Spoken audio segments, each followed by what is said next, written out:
नमस्कार साथियों, कैसे हैं आप लोग।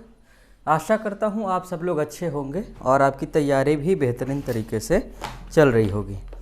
तो साथियों, लास्ट के लेक्चर में हम लोग पढ़े थे शिवाजी के बारे में। मराठा हिस्ट्री हम लोग शुरू किए थे। तो हमने आपको बताया था कि मराठा को हम लोग जो है 3 हिस्सों में बांट कर पढ़ेंगे। एक में हम लोग शिवाजी को पढ़ेंगे प्लस फाउंडेशन ऑफ जो मराठा एम्पायर है। दूसरे में हम लोग पेशवा के बारे में पढ़ेंगे और तीसरे नंबर में हम लोग मराठा एडमिनिस्ट्रेशन के बारे में पढ़ेंगे। तो देखिए, आप लोग हमारे साथ जो है किताब पढ़ते चलेंगे। BL ग्रोवर की जो किताब आती है मॉडर्न इंडिया की, वह आप पढ़ते चलेंगे। यह हिंदी और अंग्रेजी दोनों में है और इतना पर्याप्त होगा। लास्ट टाइम में आप स्पेक्ट्रम पढ़िएगा, यह नोट्स टाइप से है, तो यह आपको रिवीजन करने में सुविधा होगी इससे। फिलहाल हम लोग पढ़ेंगे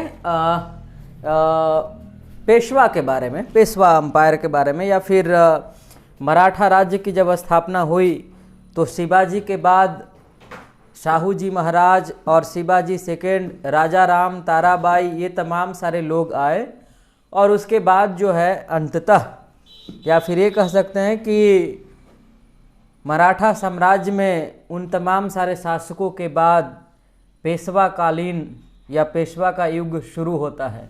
तो हम लोग इसमें पेशवाओं के बारे में बात करेंगे। तो यदि पेशवाओं की श्रेणी की बात करें, उनके इतिहास की बात करें, तो उनके जो पूर्वज रहे हैं, पेशवाओं का इतिहास दरअसल मराठा साम्राज्य में शुरू होता है बालाजी विश्वनाथ से। बालाजी विश्वनाथ 1713 AD से लेकर के 1720 AD तक जो है मराठा साम्राज्य के पेशवा रहते हैं। तो हम लोग सबसे पहले जो पढ़ेंगे वह बालाजी विश्वनाथ के बारे में ही पढ़ेंगे। उसमें यदि हम लोग सबसे पहले जानेंगे तो यह कि बालाजी विश्वनाथ का जो परिवार रहा है वह महाराष्ट्र के कोंकण क्षेत्र से रहा है और ये लोग मूल तौर पे जो है ब्राह्मण जाति से रहे हैं। इनके एंसेस्टर जो हैं वह जंजीरा राज्य में कर संग्रह करता थे, यानी टैक्स कलेक्टर थे। और बाद में आगे चल करके, चूँकि इनके पूर्वज टैक्स कलेक्टर थे, तो बालाजी विश्वनाथ को भी टैक्स से संबंधित बहुत सारी जानकारियाँ थीं। इसी के वजह से उन्हें आगे चल करके उनको काम मिलता है, मराठों के अधीन काम करने का उनको अपॉर्चुनिटी मिलता है टैक्स कलेक्टर के तौर पे ही। इसलिए उनको 1696 ईस्वी में 1696 में उनको पूना का सभासद नियुक्त किया जाता है और आगे चल करके 1699 की यदि बात करें, 1699 से लेकर 1702 के बीच की बात करें, तो उस दौरान इनको पूना के तमाम इलाके के आसपास के जितने इलाके थे उन सभी इलाकों का सभासद इनको नियुक्त किया जाता है। और 1704 से लेकर 1707 के बीच में इनको दौलताबाद का हेड बनाया जाता है टैक्स कलेक्टर के लिए। और साथियों, यह वही टाइम है जब औरंगजेब शासन कर रहे हैं, क्योंकि आपको पता होगा, अभी यहाँ नहीं, 1713 से 20 की बात नहीं कर रहा हूँ मैं, अभी यहाँ बात कर रहा हूँ 1704 से लेकर 1707। दौलताबाद दक्षिण भारत का जो इलाका है जहाँ मोहम्मद बिन तुगलक ने राजधानी परिवर्तन कर करके दिल्ली से दौलताबाद ले गए थे। तो 1704 से लेकर 1707 के बीच जो है यह दौलताबाद में सभासद के पद पर या टैक्स कलेक्टर के पद पर, या वहाँ से फिर वहाँ का जो चीफ बन करके जो है वहाँ शासन करते हैं। ठीक है। और यदि मराठों की बात करें तो आगे चल करके यह शाहू जी महाराज से मिल जाते हैं। और आपको पता होगा कि शाहू जी को कैद करके रखा था किसने? औरंगजेब ने। और बाद में आगे चल करके जो है राजकुमार आजम, औरंगजेब के बेटे, जब 1707 में औरंगजेब की मृत्यु होती है तो औरंगजेब की मृत्यु के बाद शाहू को कैद से मुक्त कर दिया जाता है। तो जैसे ही वो जेल से बाहर निकलते हैं तो आपको पता होगा कि शाहू की जो आंटी हैं ताराबाई, जो राजा राम की विधवा पत्नी हैं, तो वह शिवाजी सेकंड को जो है वह गद्दी पर बैठाना चाहती है। तो वो वहाँ पे रूल कर रही है मराठों के अधीन, या फिर मराठा साम्राज्य के ऊपर ताराबाई रूल कर रही हैं। लेकिन जब जेल से शाहू निकल करके जाते हैं, राजकुमार आजम जब उन्हें मुक्त कर देते हैं दिल्ली से, तो इनको बालाजी विश्वनाथ का साथ मिलता है और बालाजी विश्वनाथ के साथ मिलकर के यह ताराबाई से लड़ाई लड़ते हैं। और फिर आपको पता है कि कोल्हापुर और सतारा 2 अंपायर बंटता है, एक इनको कोल्हापुर का मिल जाता है और दूसरा ताराबाई को सतारा का इलाका दे दिया जाता है। ये सारी बातें हमने पढ़ी थी, या फिर आप अभी भी लिख सकते हैं, बहुत ज़्यादा लेट तो हुआ नहीं है। फिर आपको पता है कि ताराबाई और शाहू के बीच जब लड़ाई होता है तो शाहू की तरफ से लड़ाई लड़ते हैं और अपने डिप्लोमेसी का फ़ायदा उठाते हुए उनको जीत दिलाते हैं। और फिर आगे चल कर के आपको पता है कि फ़र्रुखसियर को गद्दी पर बैठाने के लिए सैयद जो बंधु हैं हुसैन अली और अब्दुल्ला खां, ये सब भी मिल कर के जो है मुग़ल साम्राज्य में पैठ डालने की कोशिश करते हैं। और फिर आगे आप देखिएगा कि शाहू जो है, चूँकि शाहू को रिलीज किया गया है, लेकिन शाहू की मम्मी और शाहू का भाई जो दिल्ली में बंधक है, वह चाहता था कि यार हम जो है इसे मुक्त करवाएं। तो इसे मुक्त करवाने के लिए वह सैयद बंधुओं के साथ जो है दोस्ती करने के लिए तैयार होता है। और जब वो दोस्ती करता है तो फिर उस ट्रीटी में कई तरह के शर्तें रखी जाती हैं, और उन तमाम सारे शर्तों में यदि बात करें तो सबसे पहला शर्त जो है वह है शाहू को शिवाजी का स्वराज्य पूर्ण रूपेण अधिकार में मिलेगा। ये पहला शर्त था सैयद बंधुओं की तरफ से, सैयद बंधु और मराठों के बीच जब हुआ। तो दूसरा यह था खानदेश, बड़ार, गोंडवाना, हैदराबाद, कर्नाटक के वे सभी क्षेत्र जो मराठों ने पिछले दिनों विजय किए थे, शाहू को मराठा राज्य के भाग के रूप में मिल जाएंगे। तीसरा है मराठों को दक्कन में मुगल प्रांतों से चौथ तथा सरदेशमुखी प्राप्त करने का अधिकार होगा, और उसके प्रतिकार के रूप में मराठे 15,000 सैनिक सम्राट की सेवा के लिए देंगे तथा दक्कन में शांति बनाए रखेंगे। ठीक है, कोई दिक्कत? आगे शाहू सम्राट को 10 लाख रुपया वार्षिक कर या खिराज देगा, और शाहू कोल्हापुर के शंभू जी को किसी भी प्रकार की हानि नहीं पहुंचाएगा, और मुगल सम्राट शाहू की माता तथा अन्य संबंधियों को छोड़ देगा। ठीक है, तो मुगल सम्राट की तरफ से रिप्रेजेंटेटिव बन करके किन्होंने सैयद अली बंधु ने, इन लोगों ने एक ट्रीटी तो कर लिया। ठीक है, और इस ट्रीटी के बाद जो है हुसैन अली के साथ बालाजी विश्वनाथ दिल्ली की तरफ अपने 15,000 सैनिकों के साथ चल देते हैं, और वहाँ पर उस समय 1713 में गद्दी पर हैं फ़र्रुखसियर, है ना, फ़र्रुखसियर ना, तो फ़र्रुखसियर को ये लोग जो हैं गद्दी से उतार देते हैं, और फ़र्रुखसियर को गद्दी से उतारने के बाद रफ़ी उद दराज को गद्दी पर बैठाते हैं और इस ट्रीटी के बारे में भी बताते हैं। तो रफ़ी उद दराज इस ट्रीटी को मान लेते हैं। ठीक है, चलिए, क्लियर है? यहाँ तक क्लियर है? तो फिर बालाजी विश्वनाथ के बारे में इतनी सारे पॉइंट आपसे काफ़ी है, इससे ज़्यादा नहीं पूछा जाएगा। इसमें एक पॉइंट यदि आप और लिखना चाहें तो लिख सकते हैं। बालाजी विश्वनाथ बहुत ही चतुर, योग्य और डिप्लोमेट था। शाहू ने 1708 ईस्वी में बालाजी विश्वनाथ को सेना कर्ते के पद पर नियुक्त किया था, लेकिन आगे चल करके 1713 में पेशवा के पद पर इसे नियुक्त किया, क्योंकि ये डिज़र्व करता था इसकी एबिलिटी को देखते हुए। बालाजी विश्वनाथ ने 1719 में सैयद बंधुओं के साथ एक संधि की, जो अभी अभी हम लोग पढ़े, और जिसमें यह था कि फ़र्रुखसियर को गद्दी से उतारना है, रफ़ी उद दराज को बैठाना है, और शाहू की माता और भाई बहनों को जो है रिलीज करवाना है। रिचर्ड टेम्पल एक हिस्टोरियन हैं, उन्होंने बताया कि हुसैन अली और बालाजी विश्वनाथ के बीच जो 1719 में संधि हुई, इसे वह मराठा साम्राज्य का मैग्ना कार्टा कहते हैं। क्लियर है? किनकेड और पार्सिनिज यह हिस्टोरियन है, उनका कहना यह है कि बालाजी विश्वनाथ की उपलब्धियां उसके अधिक प्रसिद्ध पुत्र की उपलब्धियों से कम तेजस्वी प्रतीत होती हैं, लेकिन हमें यह नहीं भूलना चाहिए कि उस पेशवा साम्राज्य की नींव दरअसल बालाजी विश्वनाथ ने ही रखी थी। एच.एन. सिन्हा का मानना यह है कि बालाजी की एकमात्र योजना मराठों के प्रभाव क्षेत्र को बढ़ाने के अतिरिक्त कुछ नहीं थी।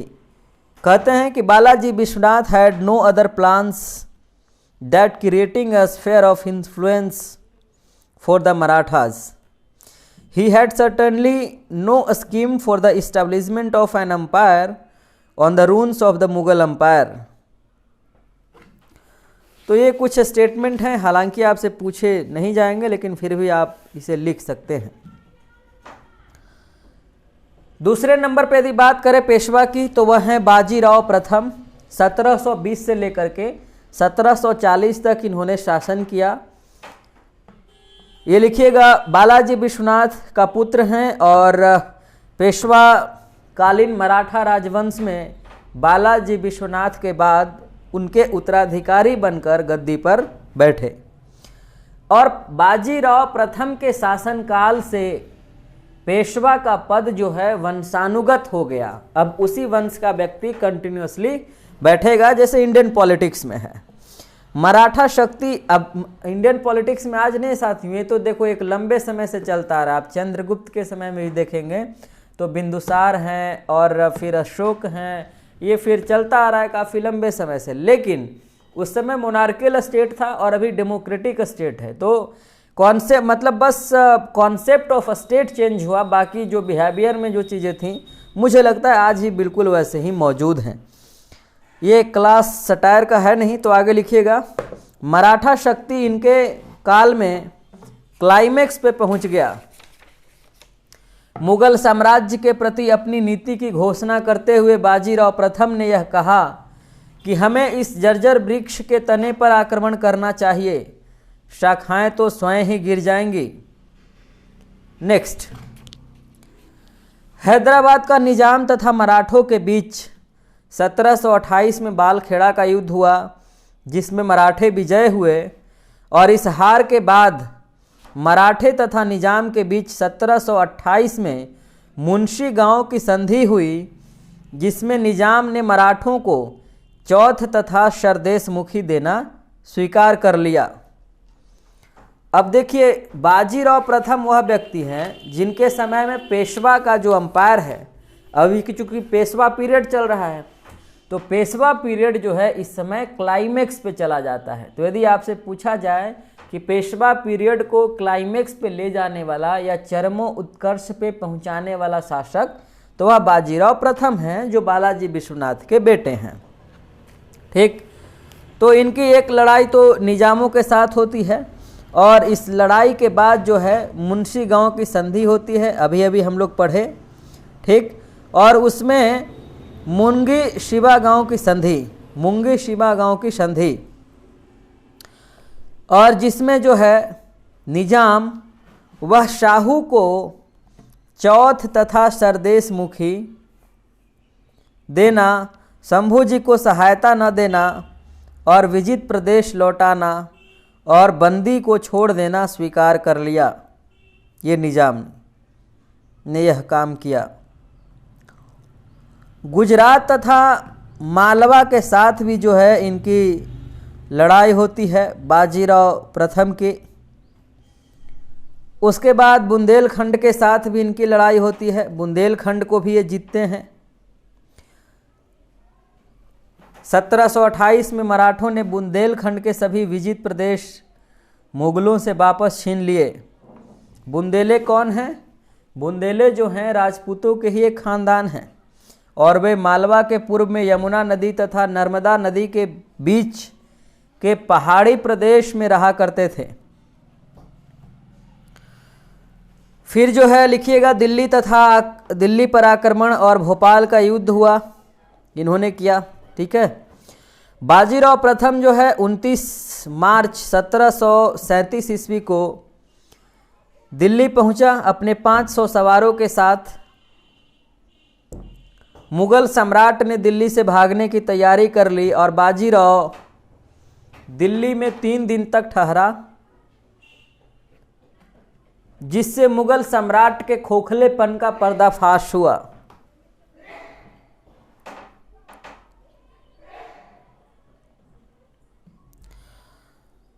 ठीक है। भोपाल युद्ध के पश्चात मराठों को मालवा मिला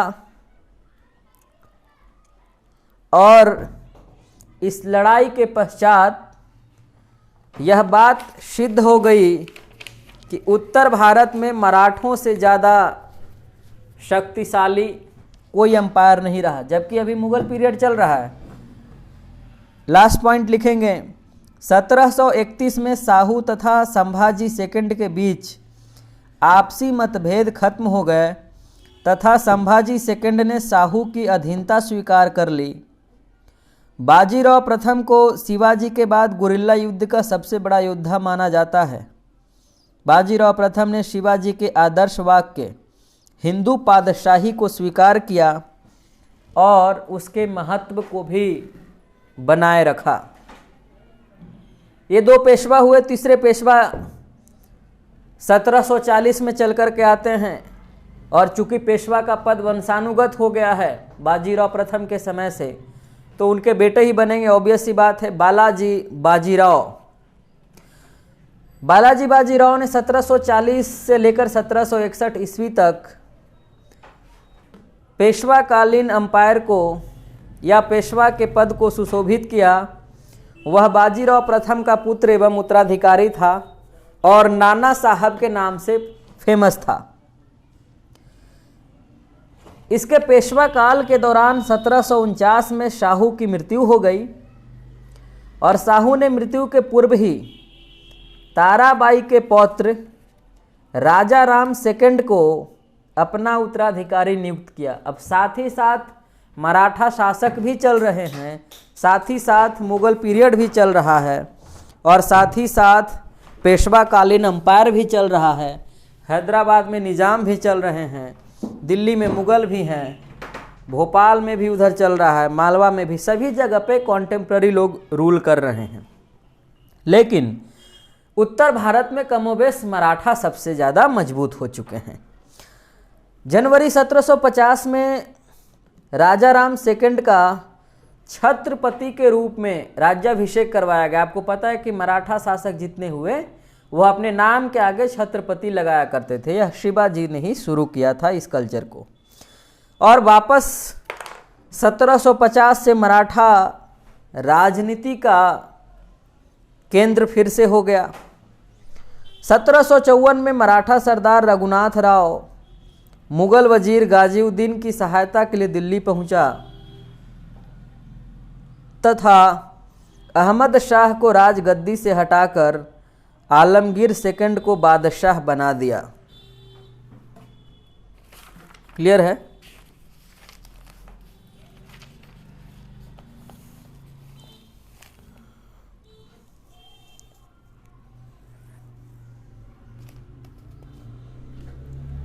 ठीक। इसमें कुछ और पॉइंट यदि लिखना हो तो वो मैं देख लेता हूँ, इतना पर्याप्त है। इससे पहले अभी जो हम लोग बाजीराव प्रथम पढ़े थे उसमें रिचर्ड टेम्पल का उनका स्टेटमेंट लिख लीजिएगा बाजीराव प्रथम के बारे में कि घुड़सवारी में बाजीराव से बाजी मारना कठिन था। किनकेड और पार्सिनीज ये सब मराठा हिस्ट्री पे काम करने वाले लोग हैं। तो किनकेड और पार्सिनीज का मानना था कि किसी भी मानदंड से नापें तो यह स्वीकार करना पड़ेगा कि बाजीराव एक महान व्यक्ति था। एच.एन. सिन्हा का कहना है कि बाजीराव सेनापति के रूप में अद्वितीय थे, उनकी योजनाओं में मौलिकता थी और उन्हें कार्यान्वित करने में उदंडता थी और वह कूटनीति पर सदैव दृष्टि रखते थे।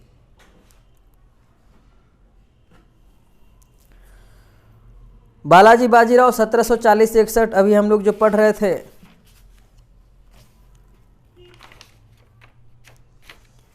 यह इसके बाद जो है पानीपत का तीसरा युद्ध होता है इसी के समय। आपको पता ही होगा, नहीं पता है तो आप लिखें इसी में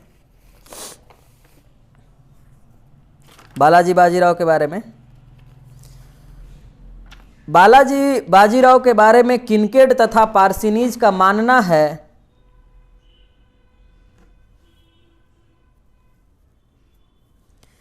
कि यह बाजीराव जितना महान तो नहीं था, और नहीं उतना, नहीं बाजीराव जितना महान तो नहीं था, लेकिन फिर भी सुलझा हुआ दूरदर्शी जरूर था, सुलझा हुआ पॉलिटिशियन जरूर था। जेम्स ग्रांट डफ जिन्होंने हिस्ट्री ऑफ मराठास लिखा, उनका मानना यह है कि बाजीराव उन महान व्यक्तियों में से है जिनका भाग्य अपने समय से पहले उभरा और जो अपनी राष्ट्रीय समृद्धि के कारण अपनी योग्यता से अधिक ख्याति प्राप्त कर सके, ऐसा ग्रांट डफ का मानना है। क्लियर है। अब साथियों, इन्हीं के समय जो है पानीपत का तीसरा युद्ध होता है, जो बहुत इंपॉर्टेंट है, आप लिख लें।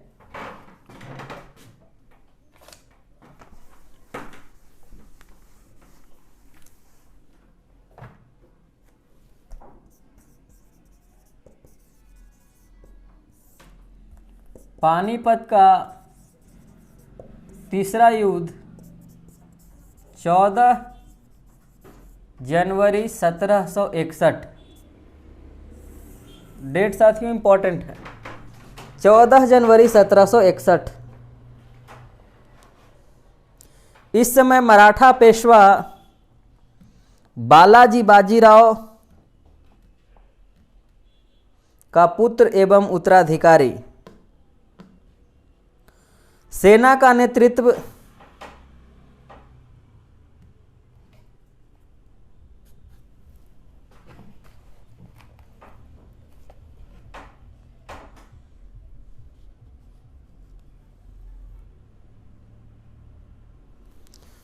का नेतृत्व बालाजी बाजीराव के नाबालिग बेटे विश्वासराव ने किया, लेकिन समस्त शक्ति या वास्तविक सेनापति विश्वासराव का चचेरा भाई सदाशिवराव था।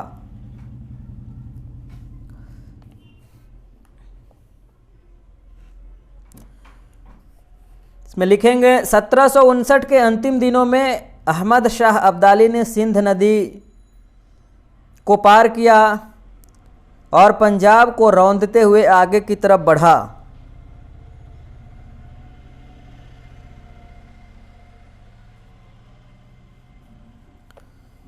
इधर उत्तर में मराठा शक्ति को फिर से स्थापित करने के लिए पेशवा ने सदाशिव भाऊ कौन है आपको अभी बताया, विश्वासराव का चचेरा भाई, और विश्वासराव कौन है, बालाजी बाजीराव का बेटा जो अभी नाबालिग है।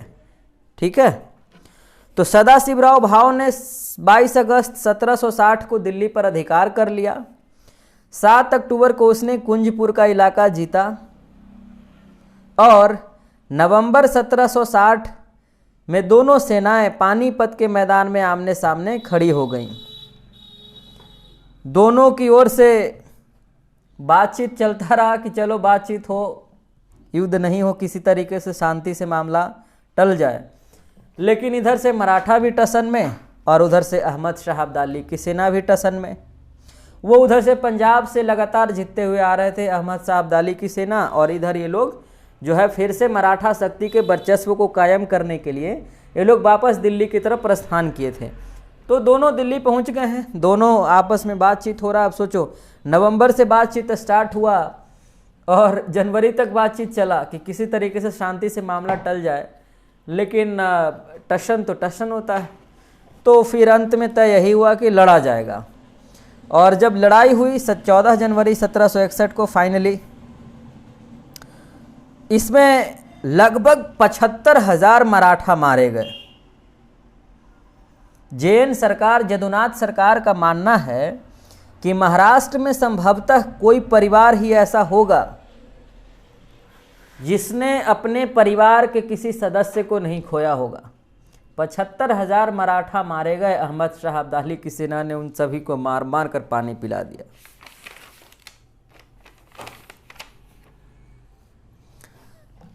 इब्राहिम खां गार्दी मराठों की तोपखाने का नेतृत्व कर रहा था इस युद्ध में, और यह युद्ध मराठों की बुरी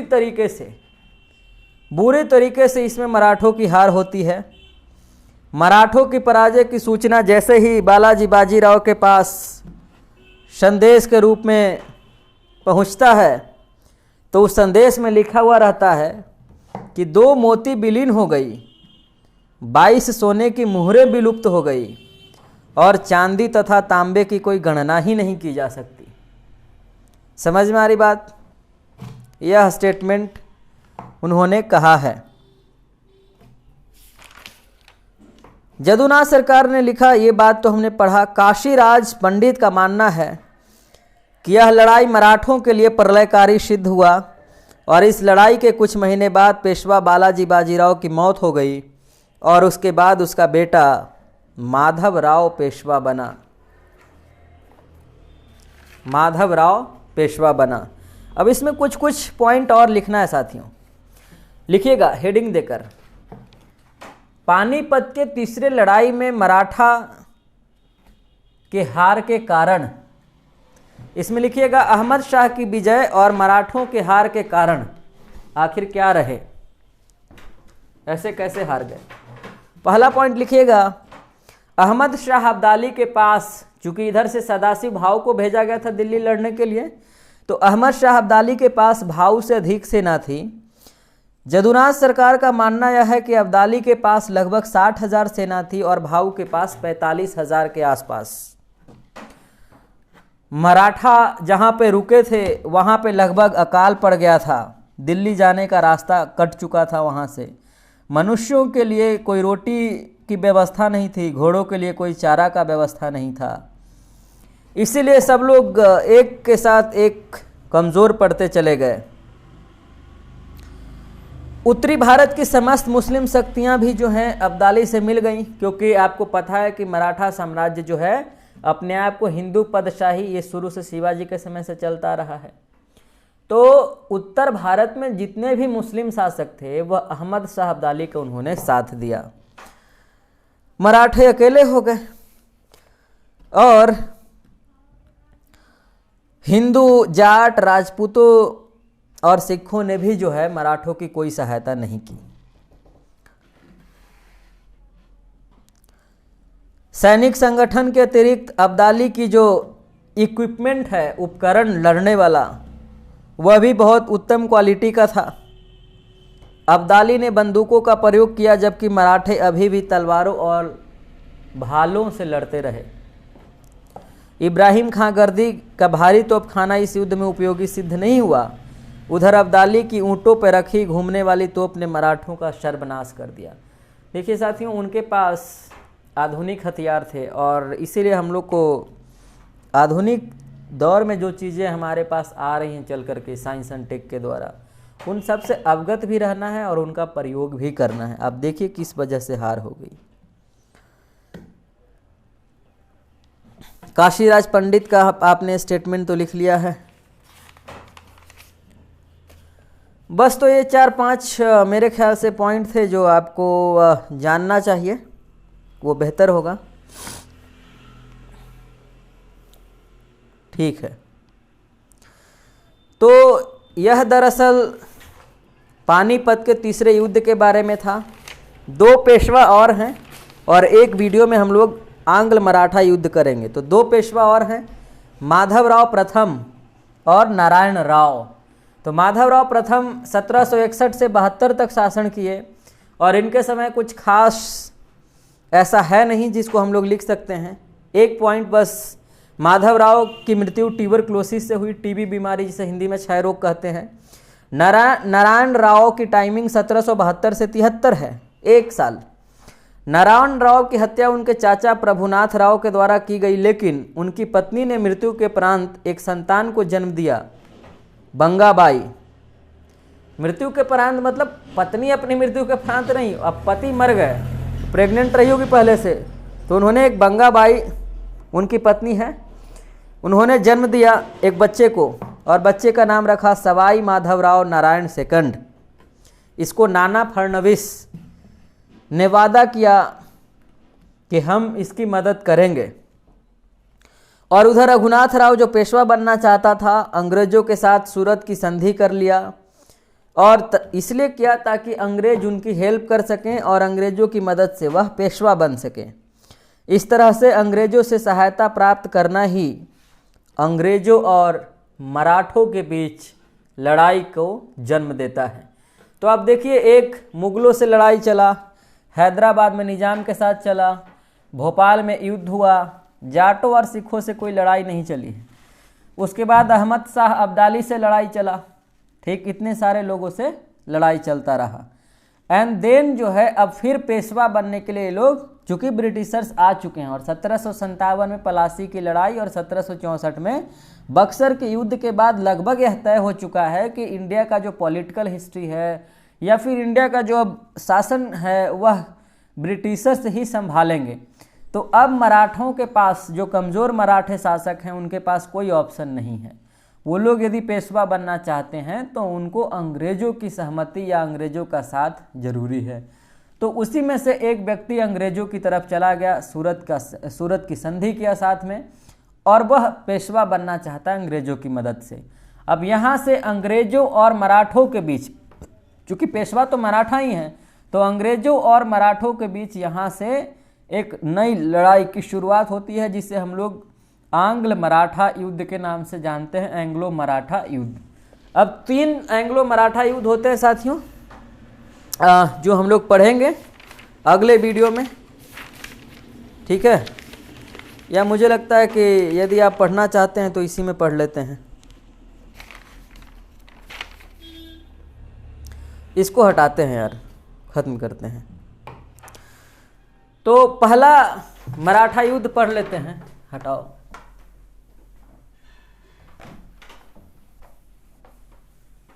तीन मराठा युद्ध हुए हैं, लिखिएगा। प्रथम आंग्ल मराठा युद्ध, फर्स्ट एंग्लो मराठा वॉर 1775 से 82।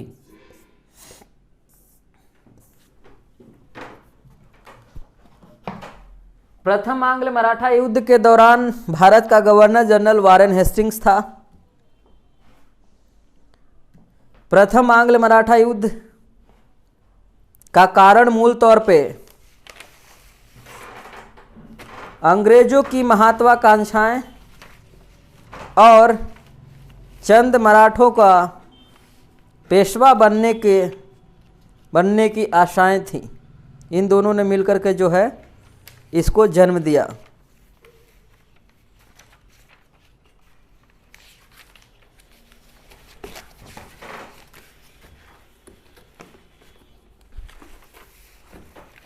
एक सेकंड,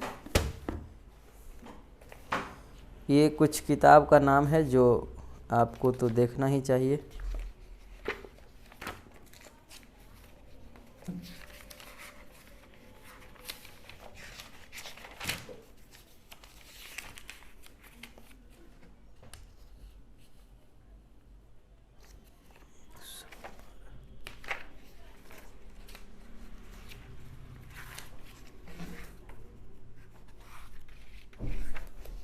ठीक,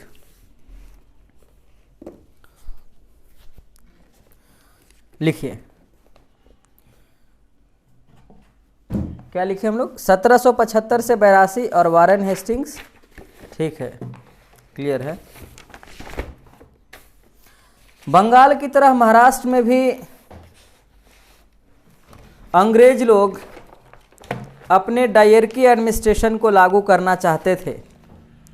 अब आपको पता है कि बंगाल में द्वैध शासन लागू कर दिया गया था, तो ये लोग, महाराष्ट्र चूँकि बॉम्बे प्रोविंस में है तो वहाँ पर भी लागू करना चाहते थे। और उस समय बंगाल प्रोविंस में मतलब क्या क्या, बंगाल, बिहार और उड़ीसा, ठीक है। लिखिएगा, 1772 में माधवराव की मृत्यु के बाद उसका पुत्र नारायण राव अपने चाचा रघुनाथ राव, जो पेशवा बनना चाहता था, उसके कॉन्स्पिरेसी का शिकार हो गया। जब नारायण राव के मरणोपरांत पुत्र उत्पन्न हुआ तो रघुनाथ राव को बहुत हताशा हुई कि भाई अब ये जो है क्लेम करेगा कि मैं पेशवा बनूंगा। इसलिए उसने अंग्रेजों के साथ सूरत की संधि कर ली 1775 में, ताकि वो पेशवा बन जाए। लेकिन यह जो है पूरी तरीके से यह प्रयास सफल नहीं हुआ और यह युद्ध जो है 7 सालों तक यूं ही चलता रहा। अंत में यह युद्ध सालबाई की संधि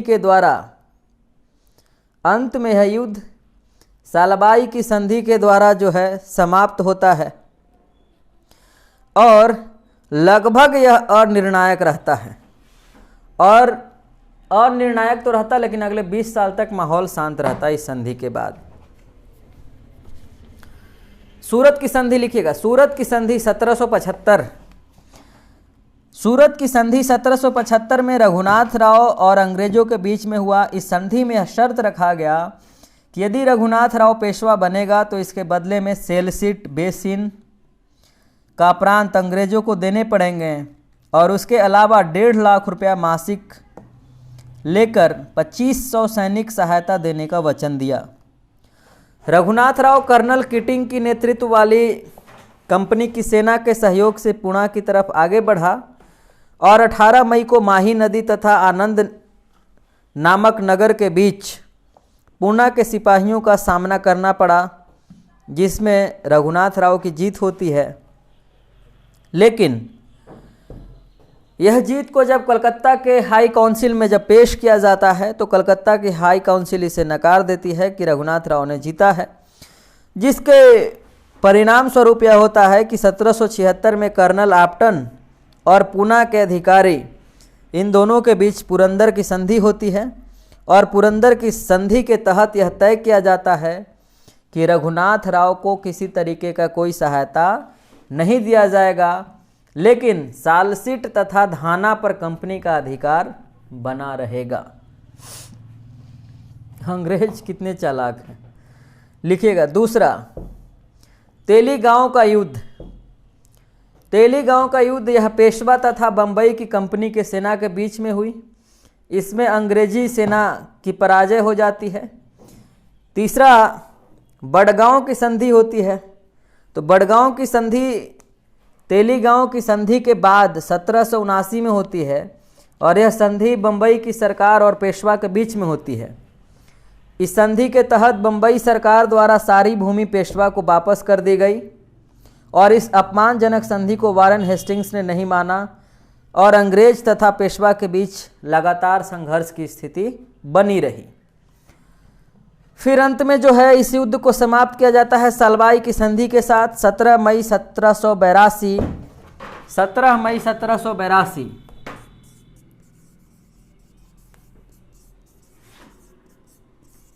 सालबाई की ट्रीटी। यह ट्रीटी ब्रिटिशर्स और पेशवा के बीच में हुई। यह संधि, इस संधि के तहत अंग्रेजों को सेलसीट का क्षेत्र मिला और अंग्रेजों ने सवाई माधव नारायण राव को पेशवा मान लिया और इस संधि के बाद अंग्रेजों और मराठों के बीच में 20 सालों तक कोई लड़ाई नहीं हुआ। 20 सालों तक बिल्कुल माहौल शांत रहा। उसके बाद 20 साल बाद फिर से माहौल गर्म हुआ और माहौल गर्म होता है 1804 में और 1804 से लेकर 6 तक यहाँ पे फिर से वापस सेकेंड एंग्लो मराठा वॉर की शुरुआत होती है। सेकेंड एंग्लो मराठा वॉर की शुरुआत होती है। पहला पॉइंट, वर्ष 1800 ईस्वी में नाना फडणवीस की मृत्यु हो गई, जिससे मराठे फिर से कमजोर पड़ गए। सेकेंड आंग्ल मराठा युद्ध के समय भारत का गवर्नर जनरल लॉर्ड बेलेजली है। पेशवा बाजीराव सेकंड ने अपनी शक्ति को बनाए रखने के लिए मराठा सरदारों के बीच झगड़ा करवाना शुरू कर दिया। अब मराठा सरदार अलग चल रहे हैं, पेशवा चल रहे हैं, अंग्रेज चल रहे हैं। ये तीन मूल तौर पे इसमें चल रहे हैं, इस सीन में। 1801 ईस्वी में पेशवा बाजीराव द्वितीय ने जसवंत राव होलकर के भाई बिट्ठू जी की हत्या कर दी, लेकिन वह डर से भागकर बेसिन में शरण ले लिया तथा अंग्रेजों से सहायता प्राप्त करने के लिए 1802 ईस्वी में अंग्रेजों के साथ बेसिन की संधि की और इसी दौरान अंग्रेज तथा मराठा सरदारों के बीच अलग अलग संधियां हुईं, जिनमें से कुछ संधि बहुत ही महत्वपूर्ण हैं। ठीक है, कोई दिक्कत? बेसिन की संधि 1802 में, याद रखिएगा, यह आपसे पूछा जा सकता है।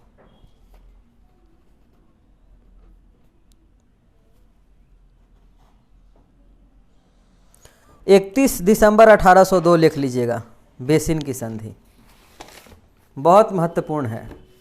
इसमें क्या क्या बातें हुई आप लिखिएगा।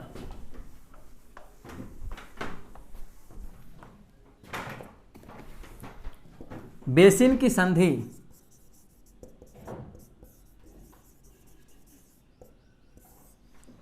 बेसिन की संधि में पहला पॉइंट लिखिएगा, पेशवा ने अंग्रेजी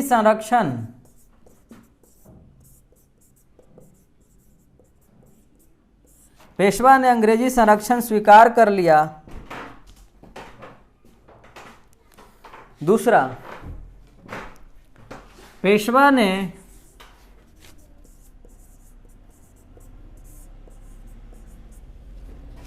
गुजरात, ताप्ती तथा नर्मदा, गुजरात, ताप्ती तथा नर्मदा के बीच में जो पड़ने वाले स्टेट हैं और इसके साथ साथ तुंगभद्रा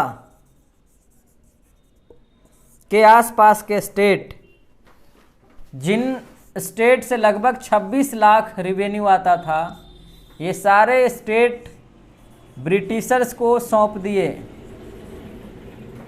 तीसरा, सूरत नगर, आपको पता ही है सूरत, यह भी कंपनी को दे दिया गया। अब ईस्ट इंडिया कंपनी है ना, क्लियर है। चौथा, पेशवा ने निजाम से चौथ प्राप्त करने का अधिकार छोड़ दिया। निजाम से जो चौथ लेता था वो कहा कि निजाम से अब पेशवा चौथ नहीं लेंगे। साथ ही साथ गायकवाड़ के खिलाफ लड़ाई नहीं करेंगे। पांचवा, पेशवा ने निजाम और गायकवाड़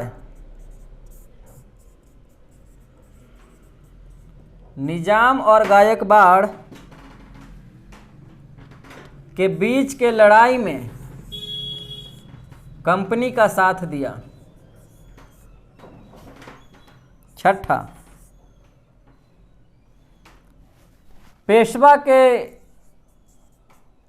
साम्राज्य में वो सभी लोग जो कंपनी के विरोध में थे, उन सभी को सेवानिवृत्त कर दिया गया।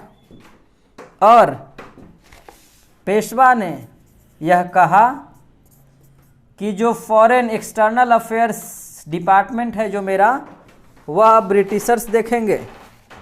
उसके लिए अंग्रेजों को कह दिया कि यह उनके अधीन है, अब वह यही करेंगे। ठीक है, कोई दिक्कत? ठीक है। अब साथियों, इस संधि से क्या हुआ? यह संधि दरअसल उस समय बोर्ड ऑफ कंट्रोल के हेड हैं लॉर्ड कैसलरे, उन्होंने ही किया, जिससे पता चलता है कि वह कितना पॉलिटिकली डिप्लोमेट थे और कितना पॉलिटिकली इंटेलिजेंट थे।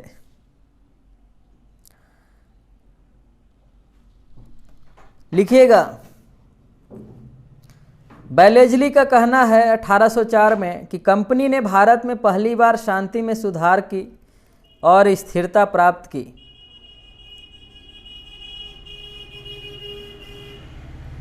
बसीन की संधि का एक अन्य लाभ यह हुआ कि सहायक सेना मैसूर, हैदराबाद, लखनऊ तथा पुणे, जो भारत के मुख्य केंद्रीय स्थान थे, वहाँ पर उन्हें तैनात कर दिया गया, जहाँ से वह समस्त भारत में बहुत आसानी से बहुत जल्द पहुँच सकते थे। अब लेकिन चूंकि मराठों का यह राष्ट्रीय अपमान था साथियों, इसलिए मराठे इस चीज़ को बर्दाश्त नहीं कर सकते थे। इसलिए मराठों ने भोसलों को, मराठे तो चूंकि फंस गए संधि करके, तो मराठे ने भोसलों को जो है ललकारा लड़ने के लिए, जिसके पश्चात गायकवाड़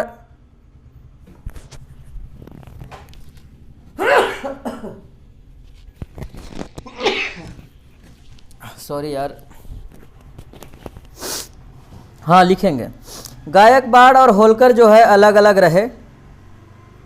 बैलेजली और लेक इन दोनों ने मिलकर के जो है उत्तरी भारत में मराठों को इतना ज़्यादा हराया, और जितनी भी संधियाँ की वो सारी संधियाँ लगभग अपमानजनक संधियाँ की। आगे चल कर के देवगांव की संधि 17 दिसंबर 1803 में 17/12/1803 को किया, ठीक है। और यह संधि अंग्रेजों और भोंसले के बीच में होती है, क्योंकि इस समय सहायक संधि चल रही है, तो सभी को मजबूर कर रहे हैं। बैलेजली सहायक संधि लेकर के आया था, तो सभी को कह रहे हैं भैया संधि स्वीकार करो नहीं तो लड़ो। तो भोसले ने 17 दिसंबर 1803 को संधि स्वीकार किया, जिसे देवगांव की संधि कहते हैं, क्योंकि भोसले को ललकारा मराठों ने। मराठे तो चूँकि पहले ही मराठों को मारकर पिलपिला दिया था, तो ललकारने के पश्चात भोसले भी आ गए आवेश में, तो फिर यही हुआ, संधि हुआ। इस संधि के कारण भोसले ने कटक और वर्धा नदी के पश्चिमी भाग अंग्रेजों को दे दिए। उसके बाद अगली संधि 30 दिसंबर यानी ठीक 13 दिन बाद 30 दिसंबर 1803 ईस्वी को सुरजी अर्जन गांव में हुआ। यह संधि सिंधिया और अंग्रेजों के बीच में हुआ। अब वहाँ पे 4-5 घराने थे, सिंधिया हैं, भोसले हैं, गायकवाड़ हैं, होलकर हैं, तो धीरे धीरे सब आएंगे मैदान में। तो अभी कौन मैदान में आ गए? सिंधिया। तो सिंधिया के साथ भी इनकी संधि होती है, सुरजी अर्जन गांव की संधि। लिखिएगा, इस संधि में, इस संधि से गंगा तथा यमुना का क्षेत्र, जो कि पहले सिंधिया के अधीन आता था, इस क्षेत्र को कंपनी को देना पड़ा, और साथ ही साथ जयपुर, जोधपुर और गोहद की राजपूत रियासतों पर अपना प्रभुत्व भी छोड़ना पड़ा। अहमदनगर का दुर्ग, भड़ौच, गोदावरी और अजंता घाट भी ईस्ट इंडिया कंपनी को देना पड़ा।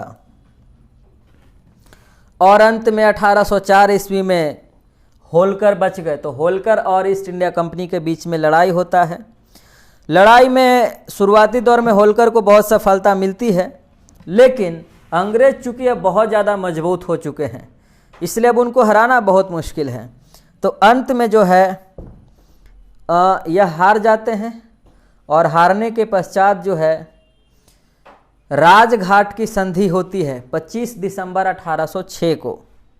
सॉरी, 25 दिसंबर 1805 या 6 लिखिएगा, ठीक है। 25 दिसंबर 1805/6।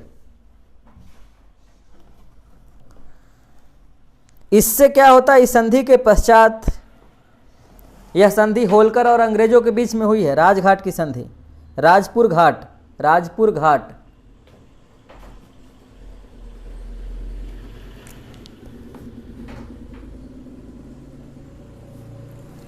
इस संधि के तहत मराठा सरदार ने चंबल नदी के उत्तरी प्रदेश, बुंदेलखंड, इन सारे इलाकों को कंपनी को देना पड़ा। धीरे धीरे कंपनी सब कब्जा कर रही है। अब सिंधिया भी चले गए, भोसले भी चले गए, मराठा भी चले गए, होलकर भी चले गए, तो बच गए कौन? गायकवाड़। तो गायकवाड़ के साथ इनकी संधि 1805 में होती है, ये लिख लीजिएगा। गायकवाड़ के साथ इनकी संधि 1805 में होती है।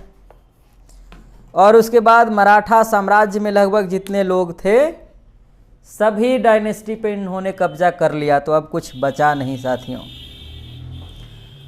अब कुछ बचा नहीं। तो माहौल शांत रहा 10-12 सालों तक, और फिर अंत में जो है मराठों के साथ इनकी एक लड़ाई और होती है, जिसे हम लोग आंग्ल मराठा युद्ध तृतीय के नाम से जानते हैं।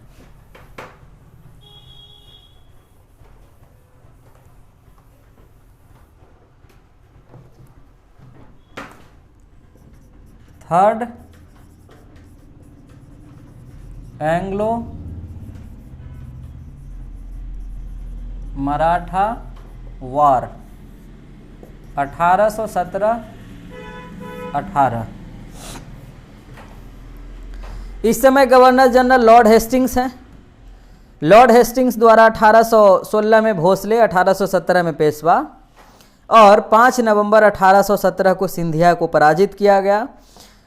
पराजित करने के पश्चात इस अपमानजनक संधि को करने के लिए मजबूर किया गया और इस तरह करके एक एक करके समस्त मराठा क्षेत्र पे अंग्रेजों ने कब्जा कर लिया।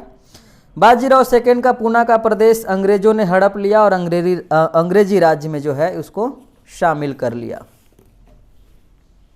क्लियर है? यहाँ पे 3 बात।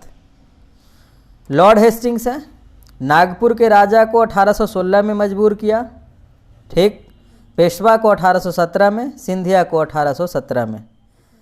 पेशवा को 13 जून 1817, सिंधिया को 5 नवंबर 1817, नागपुर के राजा को 27 मई 1816 को। क्लियर है? यह 3 लड़ाइयाँ हुई, बाकी इसमें कुछ खास नहीं है। ये हो गया साथियों। अब इसमें कुछ यदि हम लोग कहें मराठों के साम्राज्य के पतन का कारण, तो इसमें कुछ पॉइंट हो सकते हैं, आप लिखेंगे। मराठों की पराजय का कारण, पॉइंट नंबर 1, नेतृत्व का अभाव। दूसरा, मराठों की सैनिक दुर्बलता अर्थात अंग्रेजों की सेनाएं यूरोपीय ढंग से आधुनिक हथियारों से सुसज्जित थीं, जबकि मराठा सेना में इन सबकी कमी के साथ साथ मराठा सरदारों के विचार में एकरूपता नहीं थी। मराठा शक्ति का दोष उसकी आपसी कटुता और असहयोग था। मराठा संघ एक मजबूत संघ के बजाय ढीला ढाला संघ बन गया। मराठा कॉन्फेडरेसी पढ़ेंगे जब मराठा एडमिनिस्ट्रेशन पढ़ेंगे। मराठों की कोई अस्थायी आर्थिक व्यवस्था नहीं थी। चौथ और सरदेश मुखी भी ढंग से वो लोग वसूल नहीं किए। राष्ट्रीय भावना का अभाव था और शुरुआती दौर में पिंडारियों को साथ लेकर मराठों ने काफ़ी गलती की, क्योंकि पिंडारी युद्ध में लड़ते ज़रूर थे पर युद्ध के बाद लूट मार में अधिक रहते थे। मराठों ने विजित प्रदेश पे अपना अच्छा प्रभाव कम छोड़ा। उन्हें इतना मौका नहीं मिला कि जनता का विश्वास प्राप्त कर सके। मराठों के अन्य राजाओं तथा नवाबों के साथ संबंध अच्छे नहीं थे। मराठों ने अंग्रेजों की शक्ति का सही मूल्यांकन नहीं किया और अंग्रेजों का गुप्तचर विभाग जो है बहुत ज़्यादा उसका स्पाई सिस्टम निपुण था। मराठों के पास अत्याधुनिक हथियार भी नहीं थे, ठीक। अंग्रेजों की उत्तम कूटनीति भी कहीं ना कहीं मराठा साम्राज्य के हार का कारण बनी। और मराठों की जो सैनिक प्रणाली थी वो बहुत घटिया थी। वीरता में कम नहीं थे, लेकिन वो जो सिस्टम है वह उनके घटिया था। यह भी एक हार का कारण है।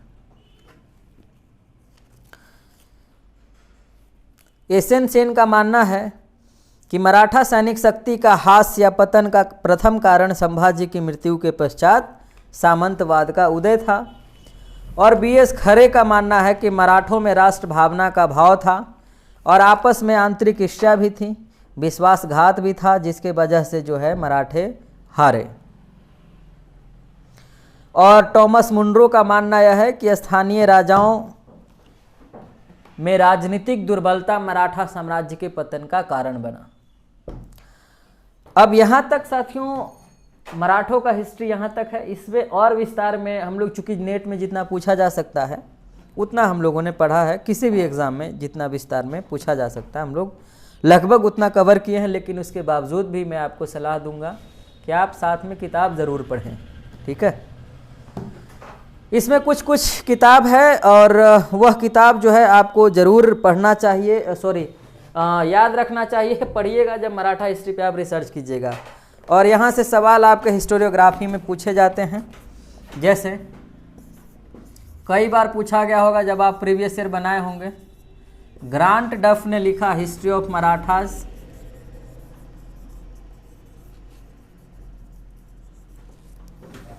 GS Sardesai main currents of Maratha history.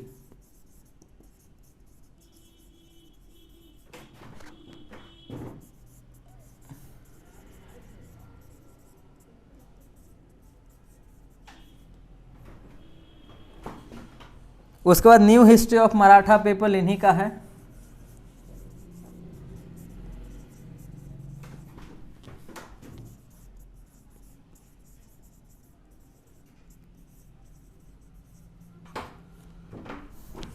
H.H. डॉडबेल।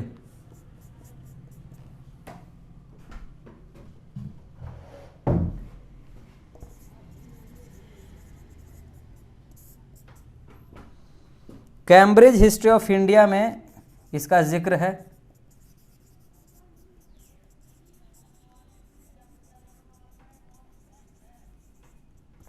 ठीक है, वॉल्यूम नंबर 5 में मराठों का जिक्र है। BB Joshi, clash of three empires, किताब का नाम है सब।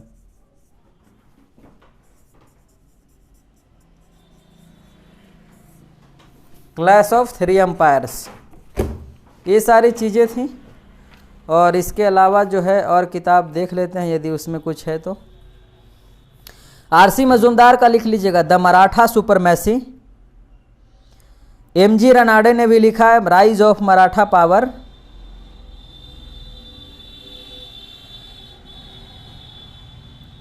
और बीजी दिग्घे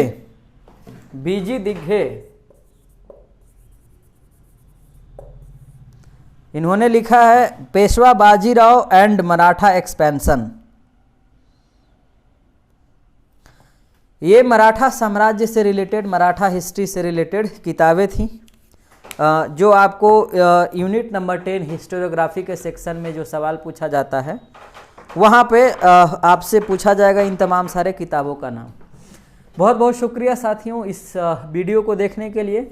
यदि आप यह वीडियो जो एप्लीकेशन पे देख रहे हैं तो फिर ठीक ही है, वहाँ पे चूँकि हम लोग पेड कोर्सेज चला रहे हैं, और जो लोग यूट्यूब पे देख रहे हैं तो वह हमारा पेड कोर्स ले सकते हैं, जो कि हम लोगों ने क्लास प्लस के थ्रू एप्लीकेशन जो है कुसुम नेट क्लासेस का आप प्ले स्टोर से डाउनलोड करके कोर्स परचेज कर सकते हैं, या फिर इस वीडियो के डिस्क्रिप्शन में भी उसका लिंक होगा, आप वहाँ से जा कर के फुल कोर्स परचेज कर सकते हैं। बहुत बहुत शुक्रिया वंस अगेन।